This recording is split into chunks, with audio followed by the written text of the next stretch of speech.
Yo, salut tout le monde, ici Akous. Petite vidéo récap de tournoi. Donc cette fois-ci, j'ai participé à un tournoi intitulé Make the Meta organisé par Strublar.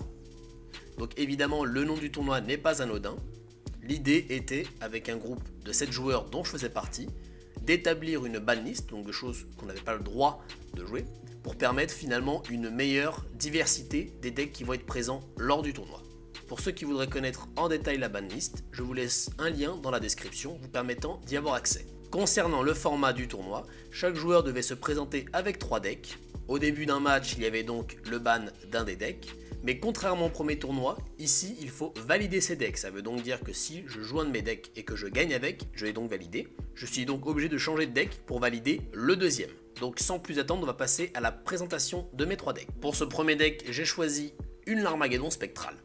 Donc je pense que vous avez l'habitude de voir ce deck sur ma chaîne, ça fait déjà 2 fois qu'il vient. Donc la première fois c'était au tout début de ma chaîne lorsqu'on était niveau 1. Et la deuxième fois c'était dans mon dernier tournoi où j'avais juste sélectionné un Glaive Stalactos à la place pour pouvoir profiter de l'été inciblable en fin de partie. Donc je vais revenir très rapidement sur le deck. Donc l'idée ça va être de générer beaucoup de jauge air pour pouvoir comboter avec notre passif. Donc c'est pour ça qu'on joue full compagnon air.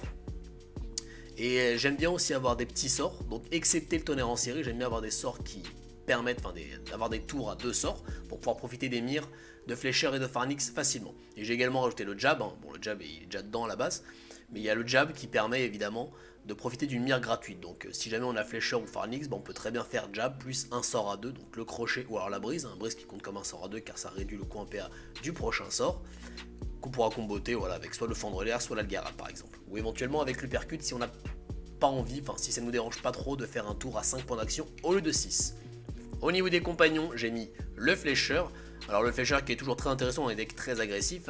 C'est facile d'envoyer triple mire en un tour avec ce deck, notamment grâce au jab. Ça permet donc de rembourser intégralement son coût en points d'action, ou du moins en jauge. Donc voilà, finalement il coûte 0, donc ça permet vraiment de mettre beaucoup d'agression en début de partie. Sinon j'ai mis le Pharnix, évidemment c'est pour la pioche, parce qu'on n'a pas beaucoup de quoi piocher, excepté l'Algarade. Ensuite j'ai mis le Hush pour la même raison, pour la pioche. Alors en général c'est Hush que je vais invoquer en deuxième après le Flécheur, enfin ça dépend des parties. Mais j'aime bien faire ça parce que son sort, si jamais on a des âmes sur le terrain, son sort coûtera moins cher, donc du coup ça fait quand même beaucoup de value, ça nous permet de nous refaire une main et en plus de générer 2 de jauge. Et sinon j'ai mis la Abigail, alors il faut savoir dans la version initiale, normalement il y a la Évangéline. Mais vu que l'Évangéline a été ban, évidemment, donc j'ai dû mettre autre chose, je suis parti sur la Abigail pour toujours ce côté agressif. Alors une autre conséquence du fait de l'absence d'Évangéline, c'est que j'ai mis tonnerre en série. Donc normalement je joue la rafale, mais j'ai mis tonnerre en série parce que finalement j'ai plus autant de pioches qu'avant. Donc je me suis dit je vais m'octroyer un sort lourd. Donc voilà, un tour là où je balance qu'un seul sort. Voilà, le tonnerre en série. Donc il fait pas beaucoup de dégâts, mais l'effet rebond peut être intéressant si jamais il y a de l'inciblable par exemple. Le deuxième deck que j'ai pris est une aiguille Picuxala. Alors faut voir, ce n'est pas du tout une aiguille ultra combo avec plein de compagnons de téléportation, etc. Déjà parce que Momificatus et Armure Temporelle ont été bannis, donc c'était beaucoup moins fiable qu'avant. Mais surtout parce que je suis pas le genre de joueur à copier les decks des autres. Donc je suis parti vraiment sur complètement autre chose. Donc c'est un Picuxala full air, full aggro. Donc ça ressemble beaucoup à mon Yop Air à ce niveau-là. Donc qu'est-ce que j'ai mis? J'ai mis Sinistro Air Chronophagie pour assurer la pioche. Donc 2 excellents sorts. D'ailleurs si on commence avec les 2 sorts ici, tour 2 on peut avoir l'intégralité de nos 7 autres sorts dans la main, donc ça laisse vraiment beaucoup d'options pour le tour 2, donc c'est très agréable de l'avoir en début de partie. Ensuite qu'est-ce que j'ai mis? J'ai mis double état éventé, pour 2 raisons, non seulement pour la championne du blasphème, parce que ça consomme l'état éventé pour infliger 8 dégâts, mais également pour, si jamais on a vraiment une sale sortie, la frappe temporelle qui permet de piocher une carte. Voilà. Ensuite j'ai mis double téléportation, parce que j'aime bien faire des tours pleins, vu que c'est un deck aggro, j'aime bien faire des tours à 6 points d'action, pas moins. Donc téléportation accélérée que je vais comboter souvent avec téléportation courte. Donc d'ailleurs en plus c'est des sorts qu'on aime beaucoup avoir en début de partie, avant qu'on ait des mires, parce que les mires ne sont pas consommées par les téléportations, donc voilà. Surtout qu'en début de partie, il n'y a que notre adversaire comme cible, donc c'est lui qui va manger les dégâts de notre passif. Ensuite j'ai mis la téléportation forcée, donc si on joue un Xelor et qu'on a une composante air, je pense que c'est un sort qu'il faut toujours mettre. Donc c'est vraiment excessivement fort, tout ce qui est placement, on empêche notre adversaire de fuir, donc c'est vraiment très fort. Ensuite j'ai mis le même pas mort qui permet de cycler sur nos petits compagnons, parce qu'on a quand même des petits compagnons. Donc si notre adversaire commence à les entamer, ou alors si on a de la jauge air en trop, plus tard on peut toujours faire un dégât de corps à corps, même pas mort, et réinvoquer à la suite. Voilà. Donc d'ailleurs il y a un truc à noter, c'est que le flétrissement, vu qu'il met un point d'action dans la réserve, ça nous permet plus tard, éventuellement, si on en a envie, de faire un tour à 3 générations de jauge. Donc par exemple, choc temporel, téléportation forcée, même pas mort, téléportation forcée, ou alors sinistro air, même téléportation forcée, pardon. Donc ça fait des tours à 3 générations de jauge si jamais on a besoin. Au niveau des compagnons, j'ai mis le flècheur, donc si on joue aggro, je pense que flècheur c'est toujours une très bonne option. Si on joue aggro full air évidemment. Donc voilà, il rembourse son coup, j'en ai déjà parlé avec mon Diop. Ensuite, la championne du blasphème, bon je vais en parler, c'est parce que j'ai des doubles états éventés, elle a quand même 24 points de vie pour un compagnon à 3, donc c'est vraiment très fort, et 8 dégâts si jamais elle est éventée. J'ai mis la Angel, donc 8 dégâts par tour pour 4 de mana, c'est quand même assez intéressant, ou du moins 8 dégâts quand je l'invoque, et si l'adversaire se passe un peu mal. D'ailleurs, je peux profiter de la téléportation forcée pour profiter du déphasage plus longtemps avec la Angel, et 28 PV, donc c'est très solide. Sinon j'ai mis la Abigail pour la pression, et de toute façon vu qu'elle a un effet d'apparition, comme le flécheur, c'est des compagnons que j'ai très envie de même pas mort, parce que si je les réinvoque, ça veut dire que leur apparition va à nouveau proc, donc voilà, ça rajoute de la value au même pas mort. Et enfin, pour le troisième deck, j'ai pris une Iniripsa Gemme déphasante. Alors déjà, petit aparté, à la base elle était partie sur un Kra Bunlam cycle gel, donc quasiment une version similaire à ce que je vous ai présenté sur ma chaîne vendredi dernier. Mais évidemment avec la banlist, c'est-à-dire que je ne pouvais pas jouer la Shura et la meurtrière. Voilà, là-bas j'étais parti sur ça. Sauf qu'après avoir fait des tests, donc jouer une Kra Bunlam cycle gel, donc ça veut dire avec ce moment de setup, j'ai trouvé ça beaucoup trop lent.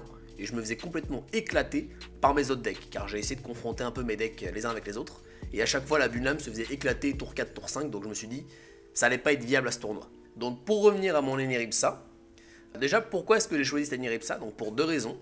Donc la première, c'est qu'étant donné qu'au premier tournoi, ma line-up était full haut, et vu que là j'avais déjà sélectionné l'Op Spectral et l'Aiguille-Pique-Xala, je me suis dit, bah, je vais faire un full air. Donc voilà, au début j'étais parti sur la Bunlam, mais j'ai donc changé sur l'Iniripsa Gemme déphasante. Et la deuxième raison, c'est que je sais qu'à l'Iniripsa Gemme déphasante full aggro peut faire peur. C'est-à-dire, c'est un deck qui a déjà fait ses preuves par le passé, surtout au niveau 1 quand beaucoup de gens la jouaient. Et donc ça peut donner envie à mes adversaires de la ban. Donc en fait, c'était plutôt un moyen de tanker le ban. Parce qu'on va voir que c'est le deck que j'estime le moins solide, surtout au niveau des sorties. Donc en plus, je l'ai fait un peu à l'arrache, hein, parce que finalement, j'avais plus beaucoup de temps, parce que c'était vendredi soir que j'ai décidé de partir là-dessus. Bon, donc je l'ai fait un peu à l'arrache. Alors pourquoi est-ce que je le trouve pas solide? Parce que, en fait, il est pas du tout stable au niveau des sorties. Donc je vais vous montrer les 5 sorts qu'il faut avoir au tour 4, au tour 3 pardon. Donc si on a ces 5 sorts au tour 3, on peut espérer, même pas, c'est pas qu'on peut espérer, c'est qu'on va vraiment faire un tour de combo énorme. Un tour de combo qui nous permet d'invoquer le flécheur, de balancer triple mire, d'invoquer le Pharnix, de balancer 2 de ses mires et d'invoquer la Abigail, tout ça en un tour. Donc au tour 3, on peut déjà encercler notre adversaire, lui avoir balancé 5 mires, avoir pioché 2 cartes. Voilà, ça peut être vraiment terrible, hein. Et invoquer 3 compagnons bien sûr. Mais il faut avoir ces 5 sorts là. Donc alors comment ça se passe? Donc déjà T1, on aime bien avoir la fiole, enfin ça peut être T1 ou T2 évidemment. Donc il faut que les 2 premiers tours, il y ait un tour où on balance la grande fiole de frayeur pour générer 2 de jauge. Et que le tour suivant on fasse l'état éventé, plus soit le déphasage, soit l'échappée. Voilà, ça c'est l'idée.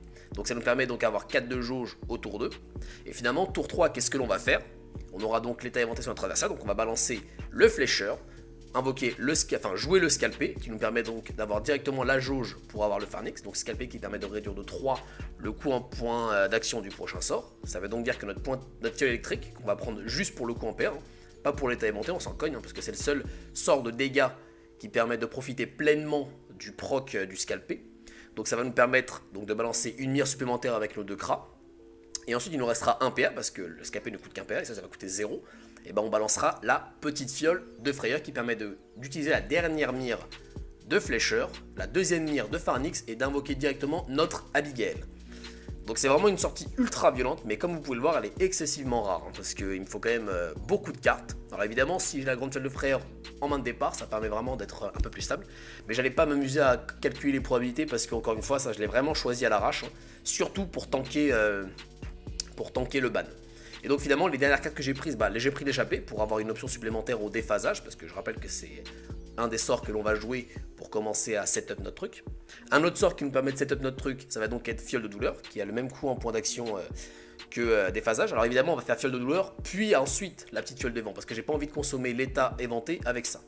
Mais ça me permet également, si jamais au tour 3 on n'a pas le scalpé, d'avoir une alternative au scalpé.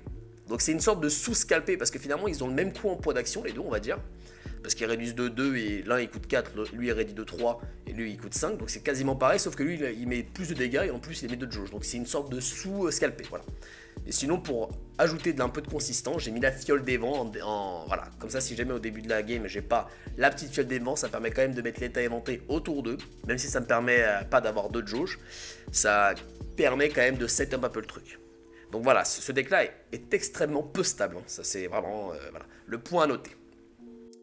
Alors, au niveau des compagnons, donc, du coup j'en ai parlé, hein, et je me suis mis juste la championne du blasphème en fin de partie, si jamais j'ai plus besoin de l'état éventé, pour balancer petite fiole des vents et fiole des vents. Mais je pense qu'avec le recul, j'aurais peut-être dû mettre la Angel, parce que l'état éventé, ça peut quand même permettre de faire de gros tours plus tard, avec le scalpé. Donc peut-être que la Angel aurait été plus pertinente ici, donc voilà. Voire éventuellement on n'a pas la rebusquée, donc je ne l'ai pas testé du coup pendant le tournoi, mais ça aurait pu être intéressant. Donc voilà, donc c'est vraiment un deck full aggro, full air.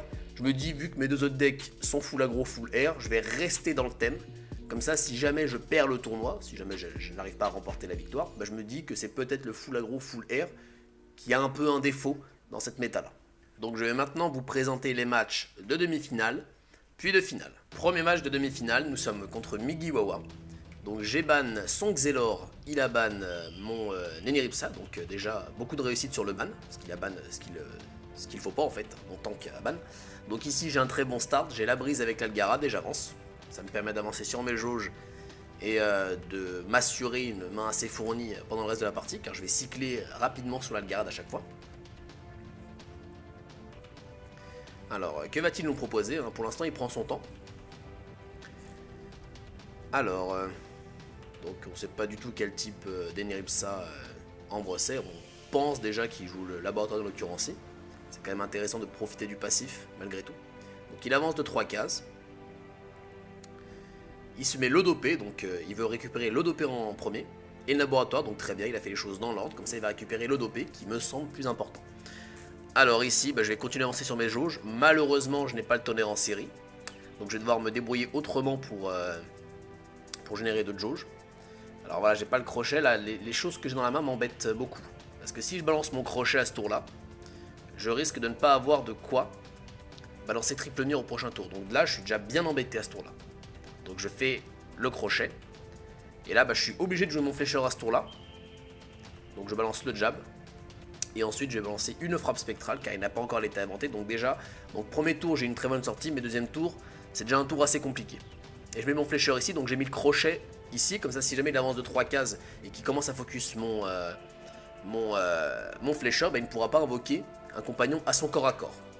Alors il me fait un vol de vie, donc il avance sur 3 jauges en même temps, donc en plus c'est les 3 jeux de l'Archon Mortis, donc on s'attend à un gros tour Archon Mortis à un moment donné dans la partie, donc là je vais juste faire le tonnerre en série, je commence à m'essouffler, voilà. De toute façon, je n'ai pas d'autres options intéressantes. Je vais pas faire le bon juste pour profiter du corps à corps et sacrifier 3 points d'action. Donc là, je commence à ramener mon flécheur. J'ai pas envie de commencer l'agression pour le moment. D'ailleurs, sur le papier, je pense que le match-up m'est plutôt favorable, je dirais. Enfin, je sais pas trop en fait. Je sais pas trop mesurer les match-up favorables. Mais je vais en reparler après. Donc là, il me fait juste un voler la vie avec un état mouillé, donc c'est très bien, ça permet de faire un tour à 4 plus 2 et en plus d'appliquer l'état mouillé qui certainement va être utile pour l'état gelé, donc c'est bien, il y a un petit splash état gelé très intéressant, en plus ça va dans sa jauge haut, donc bon, très bien, pour l'instant j'aime beaucoup son deck en face. Voilà, donc là j'ai le tour avec le bon plus le crochet, donc j'ai pas invoqué mon Pharnix, parce que il va le tuer rapidement, donc je décide de... Voilà, donc là, voilà, je peux pas profiter de la mire de Pharnix. Peut-être que je vais le faire. C'est peut-être un petit peu dangereux en fait. Parce que je me dis, je me commence beaucoup à m'essouffler. Je sais que la prochaine carte, j'aurai fait une rotation, donc je vais avoir la brise. Et voilà, donc là c'est vraiment assez compliqué à ce moment-là, parce que si je balance le crochet, j'ai une chance de moins de... Voilà, donc je fais... Apparemment, je pars pas sur le Pharnix, donc je peux plutôt partir sur le Hush à mon avis. Mais j'ai peur qu'il l'éclate en un tour. Donc je reste sur la Abigail. J'ai envie qu'il balance toutes ses ressources sur la Abigail. pour pouvoir ensuite mettre le Hush loin de ses compagnons. Parce que si je lance le Hush et qu'il me met triple compagnon, ce qui est largement possible s'il fait un Archon Mortis, bah mon Hush se fera complètement éclater avant d'avoir pu profiter de son sort de pioche. Donc certes, au niveau de la sortie, c'était très intéressant, la brise Algarad, mais alors la suite, j'ai pas eu beaucoup de réussite, parce que je n'avais pas de quoi balancer les mires du Pharnix. Après, peut-être que je surestime beaucoup les dégâts qu'il peut faire. Hein. En même temps, j'ai l'habitude de jouer de decks aggro, et quand je confronte mes decks les uns avec les autres, bah voilà, je me fais complètement... Enfin, je m'éclate directement les compagnons, donc voilà. Alors, il fait l'Archon Mortis, donc là, il commence à avoir triple jauge intéressante. Part sur ma Abigail, très bien, donc je vais pouvoir positionner mon Hush. Alors, il part directement sur la championne sanglante. Alors, à mon avis, c'est pour maintenir son Archon Mortis, hein, ce qui est une très bonne chose. Et ce que j'aime bien faire avec le Yob Spectral, évidemment, c'est de tuer les petits compagnons. Donc moi, s'il me met des petits compagnons, moi je prends. J'aime beaucoup. Donc voilà, j'ai la brise. Je sais que prochain tour, je vais avoir l'Algarad, donc ça va permettre de commencer à me redonner une main. Et là, je peux faire le Pharnix pour profiter, évidemment, voilà. Je vais faire le Pharnix, quand même, je vais pas jouer n'importe comment. Donc le Hush sera pour plus tard. Ou alors peut-être que je me demande, en fait, si je fais le Hush pour me faire le sort de pioche, qui me permettrait d'aller chercher le Pharnix. Non, je pars sur autre chose. Donc évidemment, on fait pas les choses dans le mauvais ordre. Hein. On commence par la brise. Ouais. Ah oui, parce que ça me fait piocher. L'Algarad. Oula, je pense que j'avais pas suivi mon cycle. Hein. C'est, je pense, un gros misplay ici. Hein. Ah non, ok, c'est rattrapé par ça. Donc je pense qu'à ce moment-là, j'ai eu chaud. Enfin, j'étais content d'avoir rattrapé un peu le move parce que voilà, j'étais pas du tout... j'avais pas du tout vu les choses comme ça. Bon, ça rattrape un peu le truc. Et jeu de jab gratuit, je n'ai plus aucun compagnon mire, donc je me dis je vais quand même le balancer. Donc j'arrive, enfin il arrive à faire en sorte de ne pas perdre son Archon Mortis. Donc il va profiter encore de ses dégâts ce tour là. Donc là il me balance la caresse gelante. Très bien, donc là je crois que je récupère le tonnerre en série. Si jamais c'est le cas, bah, c'est très intéressant car ça me permet de faire un tour à un seul sort. Et de profiter que de me prendre que 10 dégâts. Ça c'est dans le cas où j'ai très envie de maintenir l'agression et d'avancer sur mes jauges. Donc là il me met son Rémus, c'est très bien vu, j'ai un de jauge, j'ai pas du tout joué autour de Rémus. Donc il m'éclate bien comme il faut. Il a déjà invoqué ses deux autres compagnons. Donc là il a plus de compagnons dans sa main, dans son deck plutôt. Donc là je vais juste faire l'Algarad. Donc oui, j'avais joué la truc spectral, donc là je vais récupérer le tonnerre en série. Et là je me dis, je vais mettre mon Hush dans le coin, car j'ai vraiment besoin de son sort de pioche pour me refaire une main ici. Parce qu'encore une fois, Évangéline a été ban, donc il n'y a pas le second souffle apporté par Évangéline aussi. On a deux seconds souffles, un avec le Pharnix et un avec le Hush. Et au niveau des... Ouais, c'est vrai que du coup je perds toute la value des deux de jauge apportés par le sort de Hush. Donc peut-être une erreur au niveau de l'ordre joué. Mais encore une fois, la sortie me... Voilà, ça me... J'ai peut-être un peu trop eu peur de perdre mon Hush trop rapidement si je l'invoquais.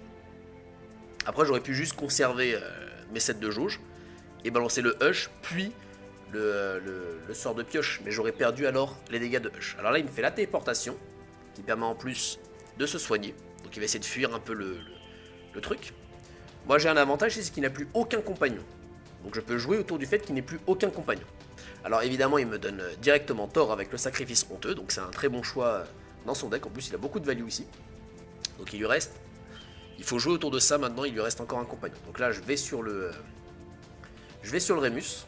Donc un truc que j'aime beaucoup évidemment sur le deck Yob Spectral, c'est qu'on ne perd pas trop de value à lâcher un peu d'agression pour taper les compagnons, car les âmes permettent de faire ensuite un énorme tour. Donc là, j'essaie de voir si je peux le tuer juste avec mes attaques au corps à corps, puis profiter d'un sort de Hush moins cher, mais voilà, j'ai étudié un peu les choses et je vois que ce n'est pas possible. Alors encore une fois, j'ai mal calculé mon cycle, hein, parce que là je fais encore un tour à 4 PA. C'est quand même pas terrible. Là je sais que je ne peux pas finir à ce tour là le Rémus, je sais qu'il a utilisé son sacrifice honteux, donc il ne peut pas le récupérer, donc je décide de faire un kill en 2 tours du Rémus. Et de me mettre à l'abri, parce que je commence vraiment à prendre beaucoup de dégâts. Là il commence à faire le vol de vie. Et il s'enfuit, hein. Il essaie peut-être de me finir de loin. Ou alors il va essayer de faire un gros tour avec... il met votre compagnon, puis après il se téléporte dessus. Donc là, évidemment, j'ai de quoi terminer le Rémus. Je vais commencer à approcher mes deux petits archers. Je tape le Rémus et je profite du coin. Voilà. Donc on voit que j'ai quand même réussi à me faire une grosse main à nouveau. Donc là, c'est parti. Voilà ce que je disais tout à l'heure. Maintenant, je peux quand même commencer à faire de gros tours. C'est ce que je vais faire directement. Voilà, donc un énorme tour de dégâts ici. Hein. Ça fait quand même beaucoup de dégâts de loin. Donc c'est intéressant, je laisse mon âme ici. J'ai pas envie que mon adversaire puisse la défoncer rapidement. Et là, on voit que je commence à avoir un gros problème. La mort subite. Je n'ai que 30 secondes. Mais en même temps, j'aime beaucoup prendre mon temps. Hein, parce que Mugawa, je sais que c'est un très bon joueur. Donc j'ai vraiment envie d'utiliser toutes les possibilités avant. Voilà. Je sais que lui non plus n'aime pas la mort subite, donc voilà, j'aurais vraiment voulu voir ce que donnait le combat sans la mort subite, parce que du coup ça va me faire jouer plus vite et éventuellement me faire des misplays. Là, je profite d'une âme spectrale, il m'a invoqué un Nocturien, donc voilà, ça c'est au niveau du match-up. Hein. C'est un des éléments qui fait que je pense que le match-up est plutôt en ma faveur. Après, je n'ai pas encore, comme j'ai dit tout à l'heure, hein, j'ai pas encore beaucoup d'expérience sur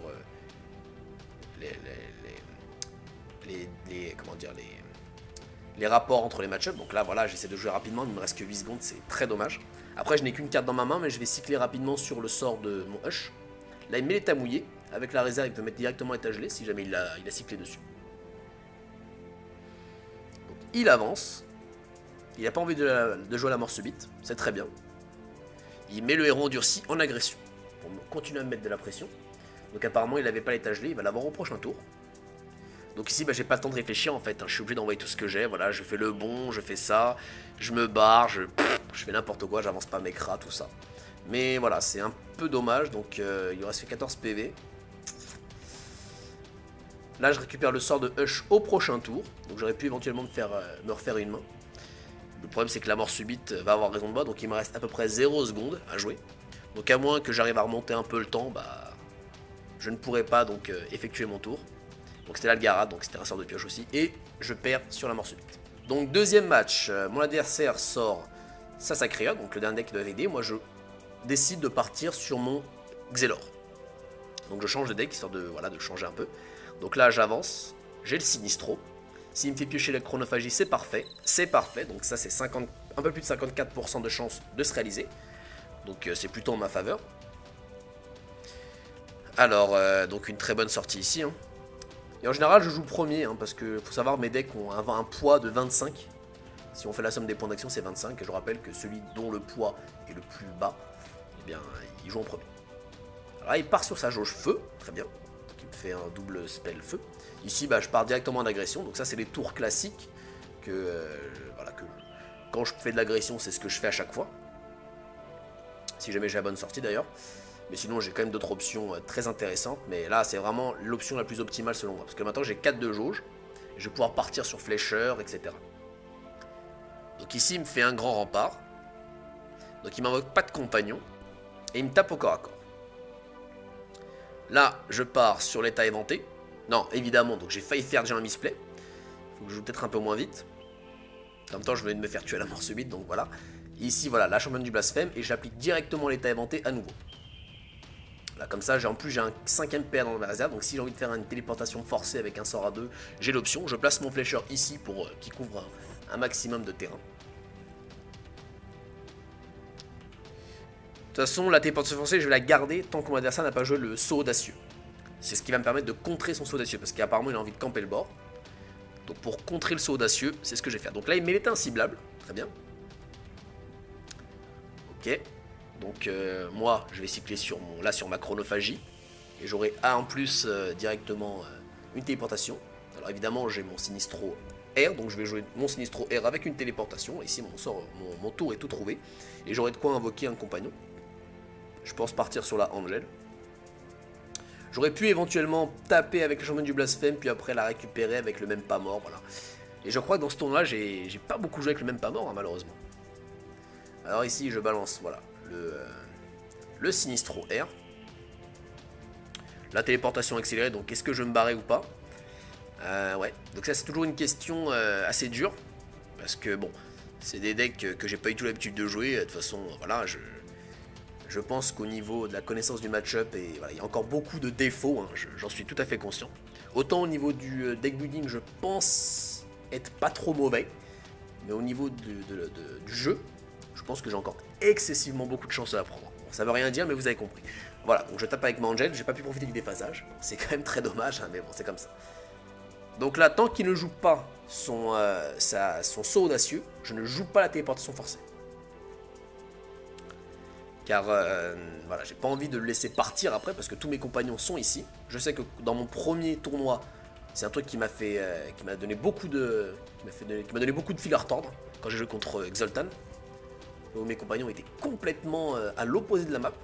Alors ici, il me joue très bien, donc il part sur une sorte d'agression, il met l'état assommé, très bien.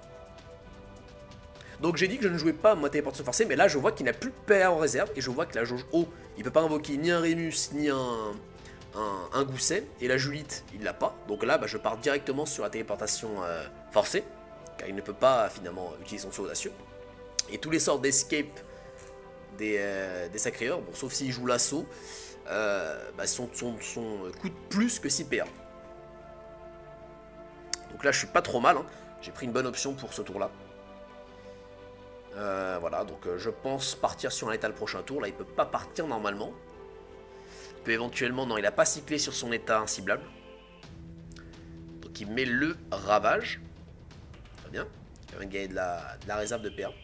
Donc là il essaye sûrement de setup un prochain tour avec le saut audacieux. Mais évidemment 24 PV je l'ai fait tous les jours de la semaine. Donc je vais commencer par état déphasé d'Angel. D'ailleurs je crois que j'avais mis 3 dégâts avec la déphasé. En plus, le tour d'avant. Donc j'ai quand même mis 6 dégâts avec la Angel, c'est quand même très dommage. Bon là j'ai de quoi finir très largement avec ma téléportation. Pour ce troisième match contre Mugiwawa, il nous reste que les decks qu'on n'a pas encore validés, c'est-à-dire moi, mon Orb Spectral et lui, Saton Favik. Donc là sur le papier, j'ai envie de dire que le match-up n'est pas trop favorable, dans la mesure où ses compagnons vont avoir beaucoup de points de vie, et que je ne pourrai donc pas profiter facilement de mes âmes. Alors ici j'ai encore une sortie assez intéressante, avec l'Algarade tout dans la partie. C'est vrai que ça fait quand même beaucoup de bien parce qu'on n'a pas la Évangéline encore une fois. Mais après il y a toujours des moyens, en sortant le Hush en premier, de refaire une main très fournie. Très bien, donc alors qu'est-ce qu'il va nous jouer cette fois-ci? Donc apparemment le T1 lui semble assez compliqué. Il faudra juste faire en sorte de ne pas perdre sur la mort subite, parce que c'est quand même assez dommage. Hein. Et les combats en général sont très intéressants lorsqu'on arrive sur la mort subite. C'est qu'il commence à devenir très intéressant. Donc là il met la pichenette et le casse-crâne. Donc un tour à 3 générations de jauge. Et il s'approche. Bon après l'état assommé n'a pas trop de valeur ici. Parce que de toute façon je comptais pas non plus avancer beaucoup. Donc là je fais juste mon tonnerre en série. Donc là c'est une meilleure sortie que celle contre son Eniripsa. Alors ensuite qu'est-ce qu'il va nous faire? Donc il nous fait l'état inciblable. Donc sur le tour de combo, donc c'est très très bien timé de la part de mon adversaire. Il avance, il me joue la Acmea. Et là, à ce moment-là, je ne sais pas quoi faire. Car déjà la Acmea, normalement c'est plus 7, mais là c'est plus 13 PV, 33 PV. Est-ce que j'ai envie de balarguer tout mon combo dessus? C'est assez dur ici. Hein. Donc je ne sais vraiment pas quoi faire à ce moment-là, parce que encore une fois, l'Orb Spectral, même si je l'aime beaucoup, je ne l'ai pas beaucoup joué. Hein. Malheureusement, je ne sais pas, mais vu que je teste beaucoup de decks hein, avec ma chaîne, je m'entraîne. En fait, je suis expert dans aucun deck. Donc là, je pars sur un play, je ne savais pas ce que ça valait. Je me suis dit, je vais faire ça. J'ai balancé le bon, donc je me fais un tour en 1 génération de jauge, mais au moins je me mets hors de portée de sa Acmea. Comme ça, sa Acmea n'a pas beaucoup de valeur. Sauf si, évidemment, il se tape avec. Mais s'il se tape avec, je profite quand même de 3 dégâts sur lui. Donc voilà, à ce moment-là, je suis parti sur ça. Donc je teste, hein, finalement c'était un test en live, hein, voir ce que ça vaut. Parce que c'est une situation que je n'ai encore jamais connue. Très bien, donc là il se tape avec. Il reste encore de loin. Bon. Je me dis j'ai quand même beaucoup de dégâts de loin. En plus ça va me permettre à mon Hush de résister. Et de possiblement générer beaucoup de pioches. Donc voilà, je tape le héros. Hein, donc je me dis que le plan de jeu initial du Orb Spectral, c'est-à-dire de défoncer les petits compagnons, je peux pas trop l'appliquer hein, parce qu'il y a, encore une fois, il y a de l'armure déjà sur la Tonfavik, enfin sur les compagnons invoqués par la Tonfavik, mais en plus si elle a fait dernier tout avant, donc qui d'ailleurs est un très bon play, hein, et voilà, ça me contre totalement mon jeu. Donc je me place comme ça la Acmea ne peut toujours pas me taper. Donc finalement sa Acmea, la seule valeur qu'elle apporte, là pour l'instant, donc à ce tour là, si elle se tape, il va rembourser son coup en jauge, mais il aura mangé 6 dégâts. Alors, il joue son point d'action, donc c'est sûrement voilà, le petit saut audacieux qui arrive, et il va venir à mon corps à corps directement. Donc mon flécheur que j'ai placé comme ceci pour pouvoir attaquer malgré tout. Donc là il place bien sa Acmea pour empêcher mon flécheur de frapper. Il me joue la Amalia. Donc caméra que j'ai pas envie de focus, ça c'est pas un petit compagnon, je préfère buter les petits compagnons avec mon Yob spectral. Donc là j'ai commencé à partir en... Je vais agresser, hein. De toute façon j'ai besoin de pioche en même temps. Donc là je commence par la brise, après le fendre l'air qui fait énormément de dégâts. Et là, je sais pas, soit le Hush, soit la Abigail. J'ai peur que le Hush se fasse exploser en un tour. Et le Hush exploser en un tour, j'ai vraiment pas envie parce qu'après j'ai pas de pioche. Donc je pars sur la Abigail plutôt. Je sais pas si c'était correct, hein. Peut-être que le Hush, à ce tour-là, c'était plus correct. Je sais pas. Donc je suis parti sur la Abigail. Peut-être ça va lui mettre de la pression, peut-être que ça va du coup le forcer à choisir entre me sacrifier une mire ou alors tuer ma Abigail. Ou alors s'il trouve un play pour tuer les deux, c'est encore mieux. Donc là il me fait le grand rempart. Voilà, donc il gagne plus 6. La petite pichenette. Donc un tour à 3 générations de jauge, hein, c'est très intéressant. 4 pardon, car il a tapé avec la Khmer. Donc ça snowball quand même pas mal, hein. J'aime beaucoup son deck. Ici il me balance le héros endurci qui permet de faire une bonne AOE. Très bien, donc il bute mon flécheur à la place de mon Pharnix. Très bien. Alors ici au niveau de son placement, je l'ai à portée de mon corps à corps. Et j'ai envie de profiter des mires, du moins de la mire restante de mon Pharnix. Donc je vais commencer par l'Algarade, hein, parce que j'ai envie de cycler dessus pour pouvoir m'apporter continuellement de la pioche. Mon Pharnix qui tape. Ici je peux balarguer le crochet, même s'il n'a pas trop de valeur au niveau du placement. C'est pas grave, c'est pour faire des dégâts supplémentaires. Alors le Pharnix ne peut pas taper évidemment. Donc je vais juste taper avec mon héros. Et je vais taper son héros endurci. C'est surtout pour protéger un de mes flancs. Parce que je vois qu'il y a 4 entités. Donc il peut potentiellement m'encercler. Mais là il pourra pas. De toute façon je pense pas trop qu'il va rester à mon corps à corps. Et là je me dis bah ça va. Prochain tour j'ai étale. Mais non. Parce qu'évidemment ce combo de sorts. Là. Permet de faire 3 générations de jauge feu. Et en plus je le connais ce sort. Mais j'ai vraiment pas du tout joué autour de ça là. Donc là 22 PV à faire tomber en plus, ou plutôt 29 PV à faire tomber en plus, donc bon. Donc l'avantage c'est que j'ai encore mon Hush pour gagner de la réserve, ou du moins de la pioche, pardon. Donc ici je fais le bon, il faut que je reste agressif, et je tape mon adversaire, ensuite je mets le Hush en opposition. Donc là, voilà, je pars sur l'état éventé pour plus tard avoir mon fendre l'air qui fait énormément de dégâts. Et là, bah pareil, je vais continuer à me protéger. Le seul play intéressant pour cela, c'est mettre mon Pharnix ici. Donc la championne sanglante, je ne sais plus combien de PV il a, mais là je peux éventuellement setup un étal pour le prochain tour, si ça reste comme ceci. Alors évidemment, mon adversaire va sûrement faire un play intéressant pour pouvoir s'extirper de cette mauvaise situation. Il part sur une foulure motivante. Là j'ai peur qu'il one-shot mon Hush. Donc mon Hush qui me permettrait, si jamais le combat dure, de me donner un second souffle. J'ai pas du tout envie de perdre cette option là en fait.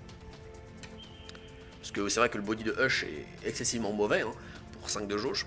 Enfin il est pas excessivement, enfin il est pas terrible quoi. Donc la seule valeur qu'il a c'est surtout la pioche quoi. Alors ici, je voulais me faire le sort de Hush avant qu'il crève. Sauf que vu qu'il n'y a que 15 PV, je me dis que peut-être que je peux les faire, ou du moins peut-être que je peux m'en approcher, donc je vais continuer à mettre la pression. L'état... Il y a encore l'inciblable qui va arriver. Et là je me dis, vu que je peux profiter d'une âme spectrale, bah, je vais en profiter. Donc il reste 4 PV à mon adversaire. Et là maintenant mes sorts coûtent moins cher. Je vais commencer à me mettre dans le coin, tout dans cette optique de me protéger. Là j'aurais peut-être dû écarter mon Hush. Et au niveau de l'âme, je vais la mettre plutôt vers mon Hush. Car je sais qu'il y a encore l'inciblable dans la main de mon adversaire. Donc si jamais il le joue et qu'il a envie de profiter de son corps à corps, parce que l'inciblable donne des attaques, il va attaquer mon Hush. Et s'il va attaquer mon Hush, vu que j'ai tonnerre en série, donc c'est précisément ce qu'il fait. Donc à ce moment je suis très content. Et vu qu'il y a mon âme spectrale posée ici, bah, je peux balancer juste le rebond sur mon âme spectrale pour tuer mon adversaire. Donc on est en finale. Alors on est contre Silverters, donc finalement c'est la même finale qu'au dernier tournoi. Petite parenthèse, donc là j'ai décidé de ban son Xelor, il a ban mon Xelor. Donc j'ai décidé de ne pas ban sa Bunlam. Alors ça peut paraître assez incroyable. Alors pourquoi j'ai fait ça? Parce que lorsque j'ai sorti ma vidéo sur le Bunlam, Silverters m'a MP pour dire que j'aurais pu attendre le tournoi pour le faire. Parce qu'il avait prévu au tournoi de jouer une version similaire. Donc je pensais qu'il jouait une Bunlam cycle gel, comme celle que j'avais présentée dans la vidéo de vendredi. Donc je me suis dit, bah si c'est le cas, j'ai testé, la Bunlam ne vaut absolument rien contre mes decks aggro, parce que finalement le temps de ce setup, bah, elle se fait déjà exploser. Sauf qu'en fait j'ai mal compris les dires de Xoltan, Ce qui voulait dire, je pense, c'est que le deck que j'ai montré, il y avait beaucoup de cartes en commun, je crois entre 5 et 6 cartes en commun par rapport à son deck. Et même si on va voir qu'il y a beaucoup de cartes en commun entre son deck et mon crabe une lame cycle gel, et bah les manières de jouer sont rigoureusement différentes. Donc je me suis laissé avoir, je me suis dit bah s'il joue crabe une lame cycle gel, ça veut donc dire qu'il met nécessairement la pointe électrique, c'est le truc qui coûte 5 PA, parce que ça assure de la stabilité à la sortie. Et si jamais il joue ça, soit son deck coûte 25 points d'action, dans le cas où il joue la petite flèche affligeante, soit il coûte 26 points d'action, dans le cas où il joue l'archerie, ou alors la dérobade. Donc à partir de ce moment-là, je me suis dit, soit je joue en premier, dans ce cas je pourrais l'éclater avant qu'il puisse jouer, soit il y a égalité, et dans ce cas-là, c'est du 50-50. Donc on va voir que je me suis finalement trompé là-dessus. Et j'en profite aussi pour préciser à ceux qui pensent que Zoltan m'a copié que ce n'est pas du tout le cas. Même s'il y a beaucoup de cartes en commun, les decks n'ont absolument rien à voir dans la manière de se jouer. Donc on va voir comment ça s'est déroulé. Je décide de commencer avec mon Yao Spectral, hein, j'aime bien scout un peu avec lui. Alors là on voit que je joue en deuxième et qu'il gagne plus 6, donc il joue l'archerie et je me dis bon bah il joue archerie, flèche affligeante. Bon, donc j'ai perdu le 50-50, tant pis. Donc là il me fait l'ataraxie avec l'archerie, là je trouve ça étrange hein, comme play. Alors là moi j'ai la brise Algarad, bon j'ai plus de chances de l'avoir quand je joue en deuxième. Je trouve ça très étrange comme play car ça ne lui permet pas de setup ce cycle gel. Donc je me dis mais qu'est-ce qui se passe en fait? Donc là il me joue, voilà, il commence à essayer de gagner du card advantage grâce à pointe acérée, pointe étoilée, très bien. Donc jusque là tout va bien. Alors bon bah, je me dis bah je vais avancer. Voilà, je fais le tonnerre en série, donc là je m'attends à un étage gelé à ce tour là. Pour contrer mon deck de combat. Et là il me sort Flécheur, je me dis c'est quoi ce deck là? Il me joue l'étage gelé maintenant avant d'avoir setup le truc. Et ben en fait la raison est très simple. C'est juste que même s'il y a beaucoup de cartes en commun, c'est un deck juste full aggro avec une option gel. Donc ça n'a absolument rien à voir avec mon deck. Et en plus il me joue le Rébus pour voler mon PA, donc là je suis déjà au fond. Là ce tour là, ça m'a déjà mis au fond. Là je peux pas jouer mon combo, donc ça c'est pas grave, j'avais prévu de ne pas pouvoir le jouer à ce tour là. Et en plus là je me retrouve avec un flécheur qui m'a fait mal et le Rémus. Donc alors le Rémus par contre j'aurais pu l'anticiper. Mais là c'est un match-up que j'ai pas du tout joué, en général je joue en premier. Et là le fait de ne pas avoir joué en premier ça m'a complètement mis au fond. Donc là je vais juste faire le bon. Ouais. C'est pas terrible je crois. Je crois que c'est pas terrible. Peut-être que j'aurais dû conserver à ce... Enfin, ne pas jouer mon truc là, mon truc qui mettait l'état... Enfin, le rebond au précédent tour pour pouvoir faire un tour ici à 2 de jauge, tout en consommant qu'un seul sort. Donc là, je tape le Rémus. Ah, là, je suis pas convaincu. Là à ce moment-là, j'étais directement perdu, moi. Donc ça va très vite, hein. Alors ici, il balance le Bumbon. Donc il continue son agression. Encore une fois, il ne cherche pas à faire un cycle gel, hein, ça n'a absolument rien à voir. En plus, il joue le Pharnix, donc c'est juste un deck full aggro, qui ressemble beaucoup au mien, avec un petit peu de gel dedans. Donc voilà le tour avec la flèche affligeante, qui permet finalement qu'il coûte qu'un seul. Et là, il commence à me défoncer avec tout le monde. Il se place hors de portée, très bien. Donc bah, je vais essayer de me débattre malgré tout, je vais commencer à défoncer un peu ses compagnons. Voilà, parce que c'est quand même très intéressant de défoncer. Alors je vais quand même envoyer le jab, évidemment. Faire moins de dégâts, pour perdre moins de dégâts, donc là je finis avec mon Yop. Par contre j'ai cramé l'attaque spectrale au précédent tour, donc peut-être que j'aurais pas dû le faire, hein, parce que j'aurais pu du coup invoquer double âme à ce tour là. Peut-être que j'ai un peu mal joué là-dessus. Alors là je décide de target le flécheur plutôt que le Pharnix, donc c'est vraiment un choix très étrange, hein, parce que le Pharnix a plus de value car il a encore une mire. Voilà. Ensuite le crochet. Ah non d'accord, de toute façon j'arrive à finir les 3. Donc ça va en fait.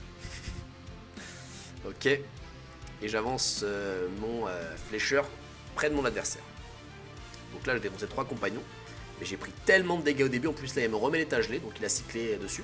Donc c'est pas un deck cycle gel, mais malgré tout vu qu'il y a beaucoup de pioches dans le deck en face, bah, il peut l'avoir très souvent. Donc là je ne peux faire que reculer. Donc c'est parti. Je vais taper avec mes 3 personnages. Et je vais me servir de l'âme spectrale pour empêcher sa fuite. Voilà, donc il me reste que 11 PV, hein, 11 PV, flèche, voilà. Pointe acérée, pointe étoilée, suffit à me tuer complètement.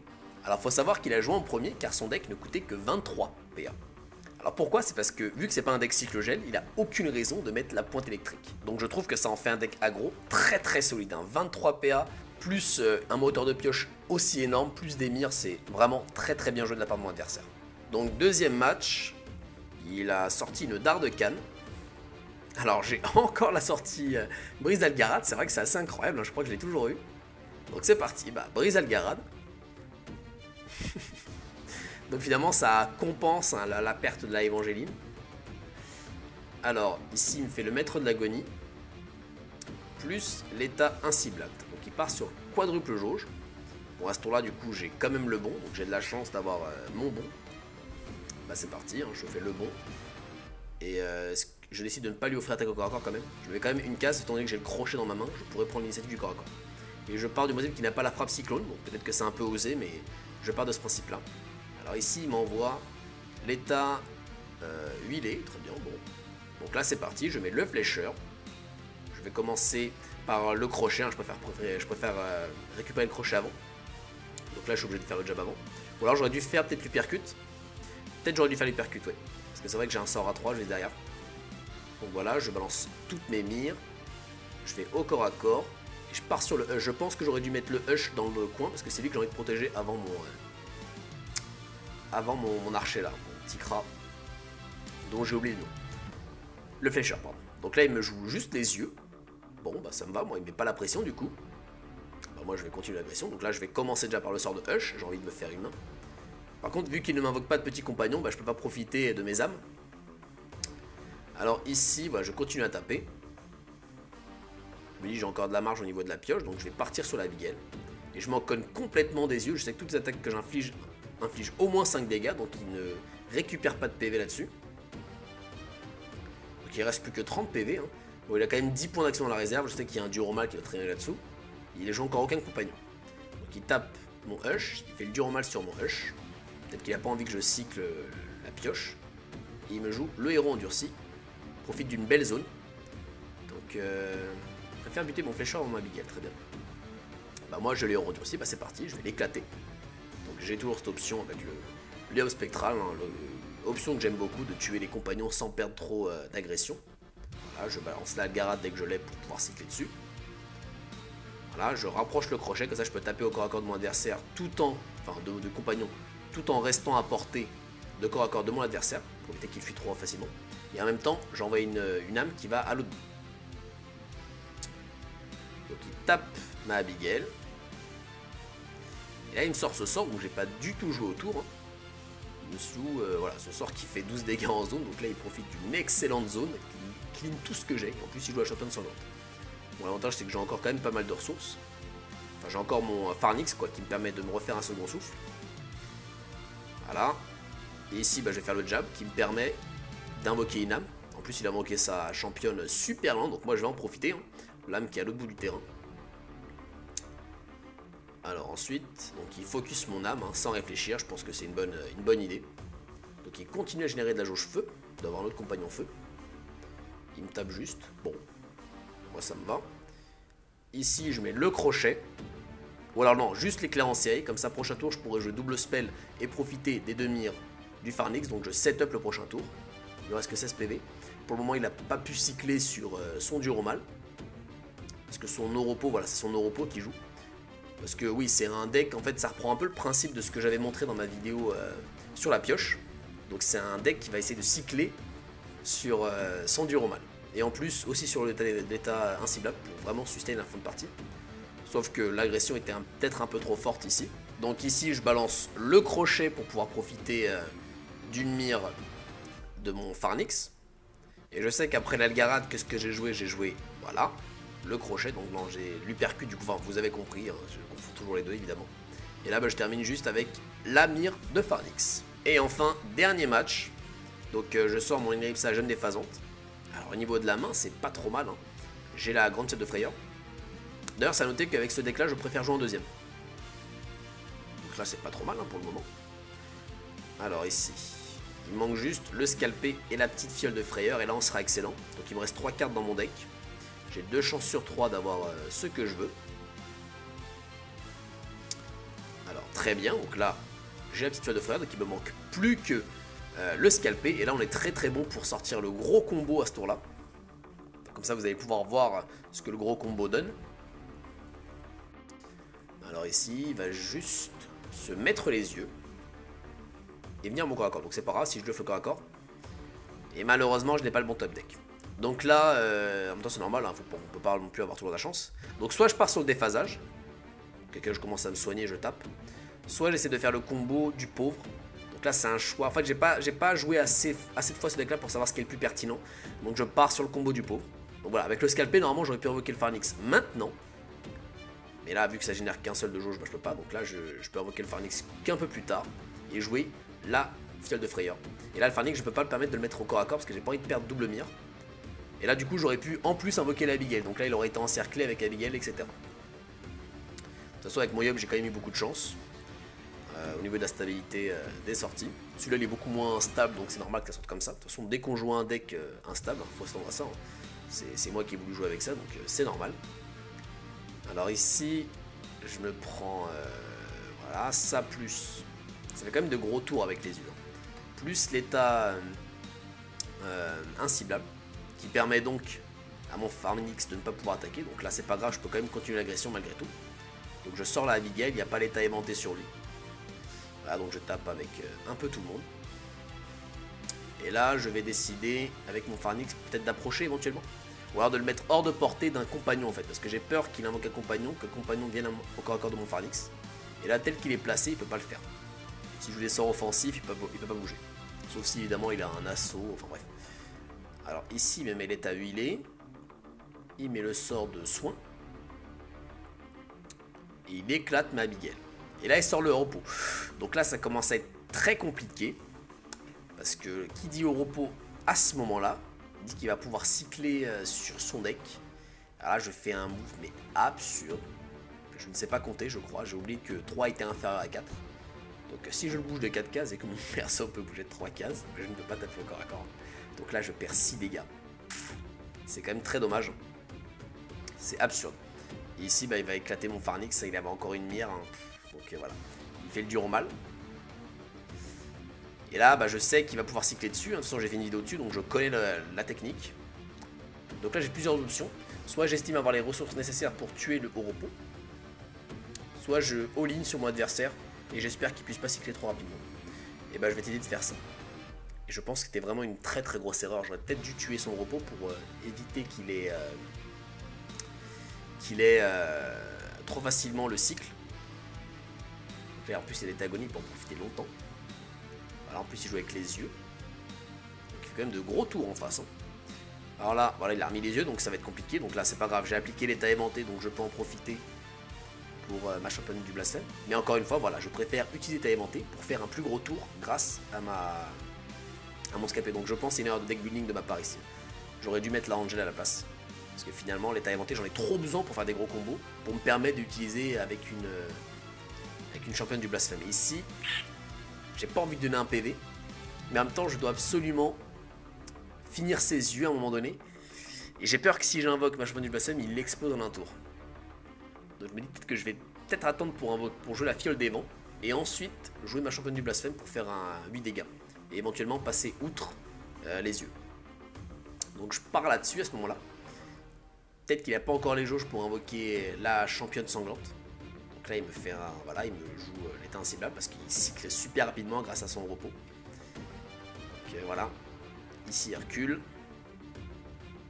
Là j'ai quand même l'état déphasé. Donc j'ai quand même une option à ce tour-là. Donc là je profite du double dégât aussi sur le repos. Donc là il est à 9 PV. Hein. Ou plutôt 14 pardon car il se régénère quand même. Et là il a 2 de jauge, je sais qu'il a tous ses sorts feu en main. Il va pouvoir jouer la championne sanglante. Même pas le dur au mal évidemment car il a cyclé dessus. Donc là je perds encore un tour. Là je vais essayer de setup un peu le truc avec la fiole des vents. Et je tape mon adversaire. Alors évidemment il y a la championne sanglante qui va arriver. Il essaie de faire le maximum ici. En plus il me joue la soie de vos repos. Pour régénérer. Très bien. Il tape avec le repos, avec son héros. Et là il joue la championne sanglante. Et là à ce moment là on sait que c'est perdu. Donc je pense que c'est une défaite méritée parce qu'il y a eu quand même plusieurs misplays.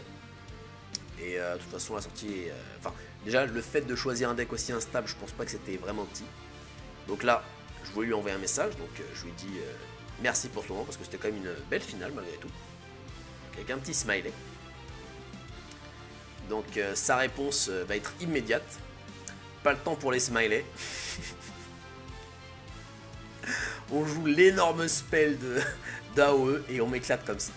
Donc belle revanche de la part de Silverters qui arrive à se hisser en grande finale. Alors pour éviter que la vidéo fasse 3h30, il y avait un loser bracket, donc là du coup je suis parti en finale du loser bracket. Donc pour ceux qui veulent voir la fin de mon parcours, hein, pour voir ce qui s'est passé ensuite, je vous laisse dans la description un lien pour voir la chaîne Twitch qui diffusait ça. Donc vous allez pouvoir voir ma finale en loser bracket et éventuellement ma grande finale, ou alors la grande finale même si je n'étais pas dedans. Cette vidéo est terminée, si elle vous a plu n'hésitez pas à mettre un petit pouce bleu ou alors à vous abonner. Et moi je vous dis à la prochaine, ciao.